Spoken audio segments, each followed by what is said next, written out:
আমি আরাফাত রহমান কোকো স্মৃতি সংসদের কেন্দ্রীয় কমিটির সাংগঠনিক জনাব শাহিন আহমেদ। আরাফাত রহমান কোকো ভাই বাংলাদেশের একটা উজ্জ্বল নক্ষত্র ছিল। এই ক্রীড়াবিদে ওনার বিশাল একটা অবদান ছিল। আজকে উনি নাই যে ফ্যাসিস্ট শেখ হাসিনা এই দ্বারা নির্যাতিত হয়ে উনি মৃত্যুবরণ করছে। দেশের মানুষ আজকে এই সময়টা ওনার অনেক প্রয়োজন ছিল। আমরা দোয়া করি আল্লাহ যেন ওনাকে বেহেশত নসিব করে।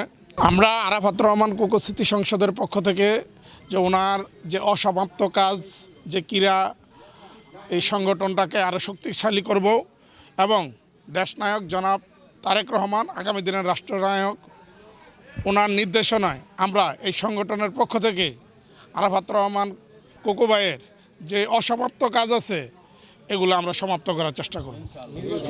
আমাদের সংগঠনের পক্ষ থেকে যে 12 তারিখে নির্বাচন, আমরা সারা বাংলাদেশে আমাদের সকল কমিটিরে কেন্দ্র থেকে নির্দেশনা দেওয়া আছে যে প্রার্থী যাই হোক আমাদের দানের শীষের পক্ষে কাজ করতে হবে, দানের শীষকে বিজয়ী করতে হবে, দানের শীষের পক্ষে থাকতে হবে।